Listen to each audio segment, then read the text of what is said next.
Thanks for downloading this week's People's Podcast from Alive 90.5. To find out more, visit alive905.com.au/listen. But not until you've listened to Dr. Jim Taggart's latest interviews.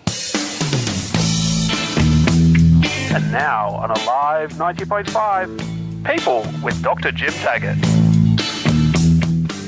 I'm really delighted to have in the studios, sitting right opposite me, a person who I've met a couple of times. And you meet people and you make an opinion, right or wrong, and I'm really intrigued and I'm really honoured, Dr. Lee, that you have been able to spare some time. I know how busy your practice is. Always a pleasure, mate, always a pleasure. To come and talk to me and Mark about something that's always intrigued me, and that, of course, is Chinese medicine and acupuncture. Let's get right behind the history of Chinese medicine. Of course, what would you like to know? That's a really good question. Just a general overview. What is it and how does it come about and where's its emphasis? Okay, so to start with, acupuncture can be dated back to around the Neolithic age, which is the early Stone Age. So back then when they uncovered the first tomb in China in about 1993, so 21 years ago, they found a needle carved out from bone. It would have taken hours and hours to carve that out. And it was believed that acupuncture started from phlebology, which is bloodletting. So to remove blood from one's body to cure disease, very similar to what the Greeks did around the same time. And of course, from there, they found that letting out too much blood from the body is bad for you. However, retaining needles inside the body is a good thing. Now, let me go into a little bit more detail about that. We work on the concept of qi. Qi is, of course, energy that runs through the body. Now, if we were to speak about it from a Western point of view, Qi works like electricity, electrical currents that run through the body. And of course, by using a metal acupuncture needle, what happens there is stimulating certain points on the body, brings the Qi to that area, and that's what gives you the therapeutic effect of acupuncture. I'm blown away by that. Just incredible. You hear so many different versions. Are there different styles of acupuncture? Yes, there are many different versions of acupuncture, and you'll find that even within the same style of acupuncture, everyone that practices will have their own ideas on how acupuncture should be done. For example, some practitioners prefer more needles, some prefer less. And just, it varies so greatly that you could never really justify it by saying there is one true style of acupuncture, one correct style of acupuncture. I'm staggered by that.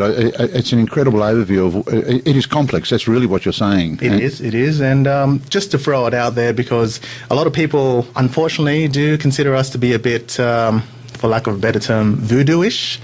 But there have been independent studies of late where doctors that perform CT scans, they've actually noticed that the acupuncture points on the body radiate a higher heat signature when scanned. So scientific evidence is now coming about more freely, and more research is starting to be done in the field of acupuncture. And my quick reading of different things is that there is a real acknowledgement of acupuncture and Chinese medicine as complementary to Western medicine and vice versa, so that there is this blending effect. Definitely. In China, you'll see that all of the hospitals have a Chinese medicine department alongside the Western medicine department. So the best example I can give of this is if you were to be diagnosed with cancer, you would go in to get the cancer removed via surgery. Then afterwards, you would take Chinese herbal medicine, and thus the reoccurrence rate of cancer is quite low in China. Well, that's where I really wanted to head towards, because last year Carol and I were in Shenzhen and some other provinces in China. Yep. We're over there. I sat on a board for Asia for financial planning services. An incredible place, Asia, and I say that just amazing place. It's so energising and so on. But we would walk down the streets and find herbal shops, Chinese medicine, and it's just amazing all the different things in there. Are you amazed by all the different types of medicines? Partly I am, and another part not so much. The best way to explain Chinese herbal medicine is that it is stuff that you'd find in every Asian kitchen. For example, ginger we use to warm the body. it sounds quite foreign when we use the Chinese term shengjiang or ganjiang. But if you were to really translate all of the Chinese herbs, you'll find that a lot of them are just common household things like ginger, peppermint, orange peel. So a lot of people are a bit scared or apprehensive about taking Chinese herbs, but in reality, they are just common household herbs that you would find, but under a Chinese name. Well, Dr. Lee, let's just look at Chinese medicine in terms of herbal matters. What do you like? What would you say is part of your life as a Chinese herb? I would say that I'm probably addicted to jasmine tea. That's a good thing. So to any of our listeners that like having late Friday and Saturday night outs, keep in mind that jasmine tea acts really well as a anti-hangover cure. So I don't say I drink. Our listeners wouldn't know that because they're lovely people. I know. I've often found oxygen cylinders help me. So tea. Let's just focus on tea then, just for a moment. In your professional opinion, tea or coffee? Tea. For the reasons of? Better health benefits, I would say, from personal experience. However, that being said, there's just too many research studies out now to say either coffee is good or bad for you. So depending on which you back, I couldn't give you a proper answer on whether coffee is good or bad for the body. It's very interesting. When you and I met recently, yep. I was saying that my understanding is that Asians, and particularly Chinese, have one of the lowest bowel incidence or cancer incidence in stomach cancer in that mark.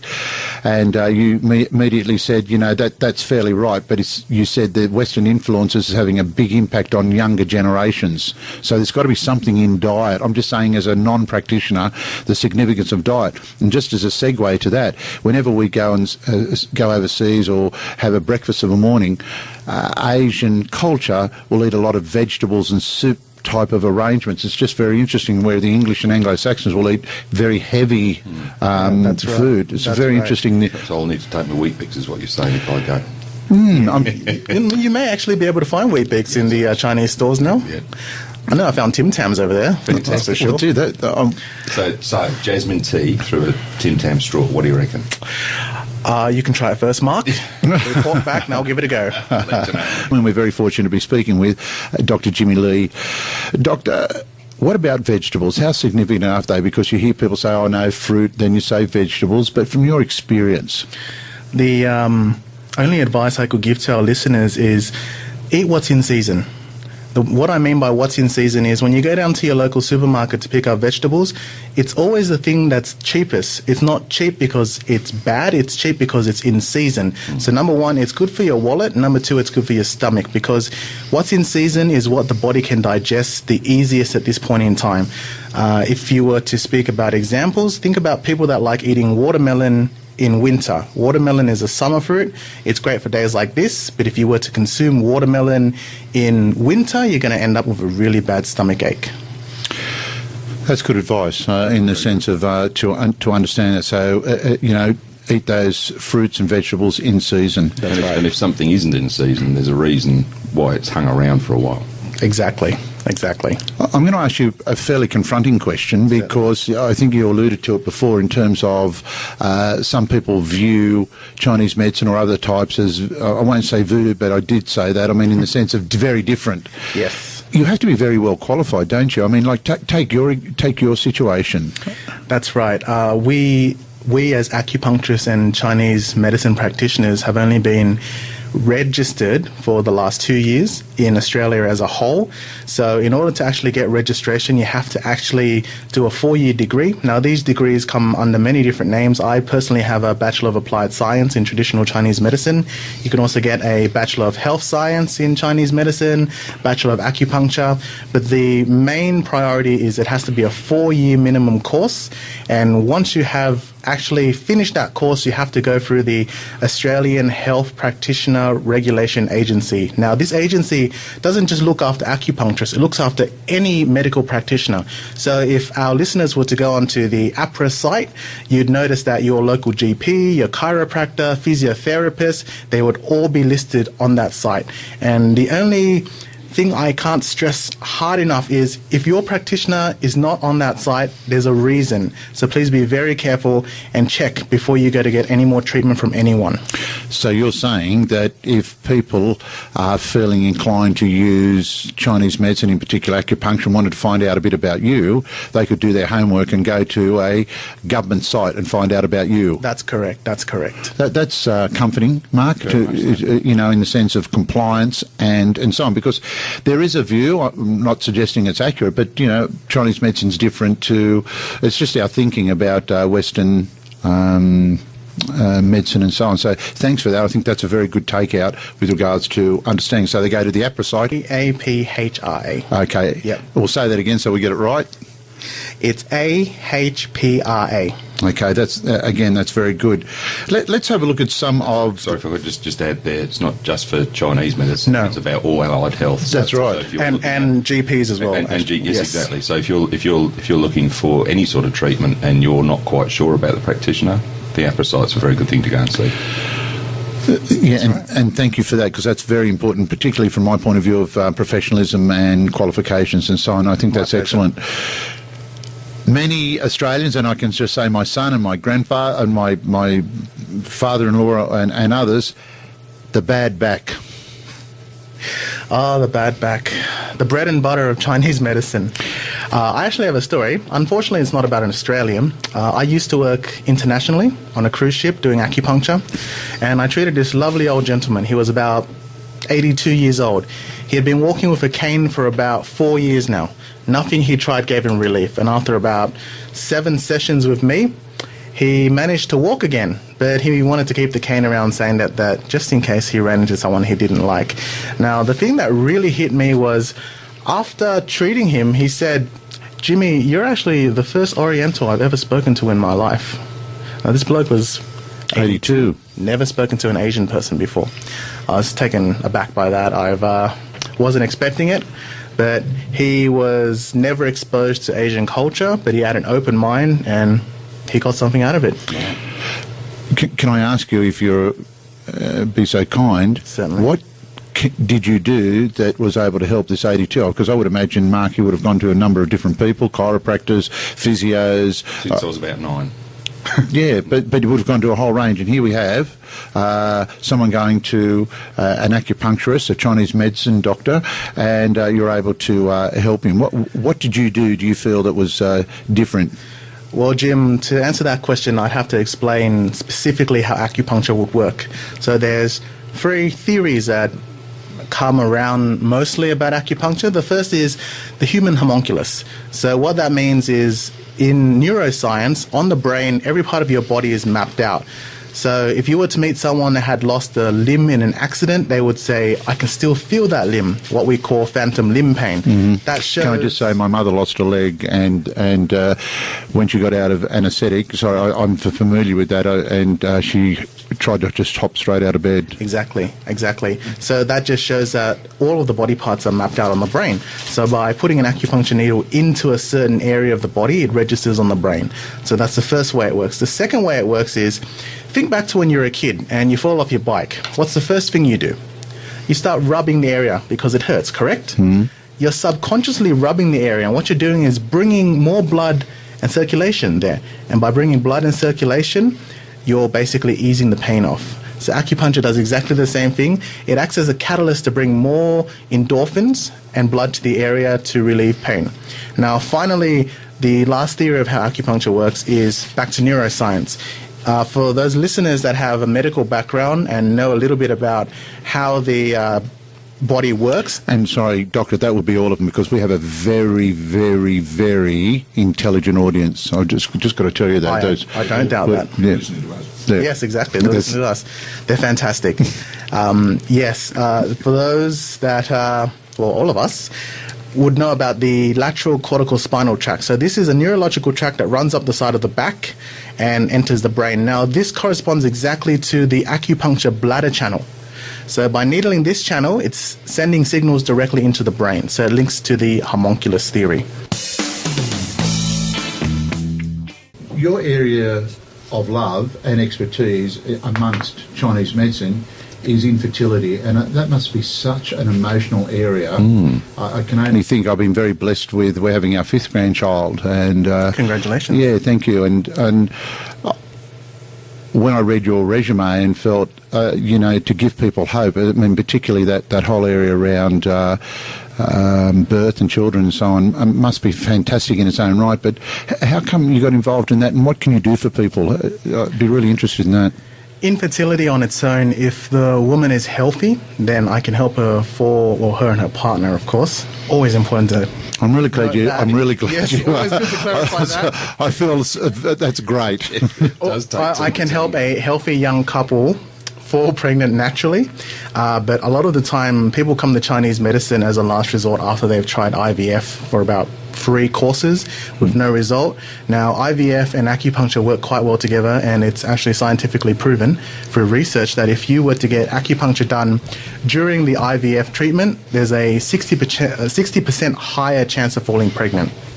I'd give you the best case study I have for this would be a lovely lady that was about 44 years old. She'd all but given up on falling pregnant, but after seeing me for about 6 months and trying IVF, she is now successfully pregnant.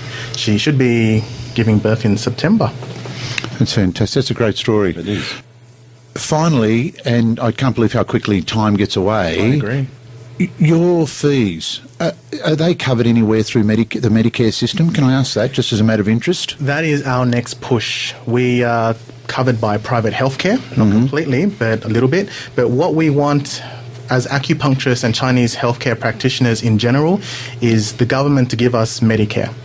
Currently, physio and chiro are partially covered by Medicare, and that is the system we want to get on. Now, to my knowledge, there is one hospital that does Chinese medicine alongside Western medicine in Sydney, and that is in Balmain. But last I heard, that was in 2009. I'm not sure they still practice that or not. And finally, let's say I've got an ailment, and I've got older and so on. Yeah. Would you be able to help me with prescription in terms of putting together vitamins and herbal medicine types of things? I am qualified as a Chinese herbalist, so I can definitely prescribe and give Chinese herbal medicine to you, suited to your needs, of course. I think all I can just simply say, I'm absolutely delighted that you've been able to share some time with us today. It's an area of interest of mine in the sense of just understanding another part of the world in which we live, and I think you've been so elegant and just so great in giving your time. I know how busy you are. You had to cancel some appointments to be here, and I'm very grateful that you would do that for the wider population on 90.5 to understand acupuncture and Chinese medicine. Dr. Jimmy Lee, how can people get in contact with you? Can I give you a quick plug? How can people get in contact with you? Because you're a type of guy I like. Thank you. People can either contact my mobile number on 0416 085 432, or better yet, go to my website www.chinesehealth.com.au. That's pretty easy. One more time for the website if people live on it. That's www.chinesehealth, one word, .com.au. Well, Dr. Jimmy Lee, on behalf of Mark and myself and 90.5, thank you so much for being with us today. To listen again to any of our podcasts on Alive, visit alive905.com.au/listen.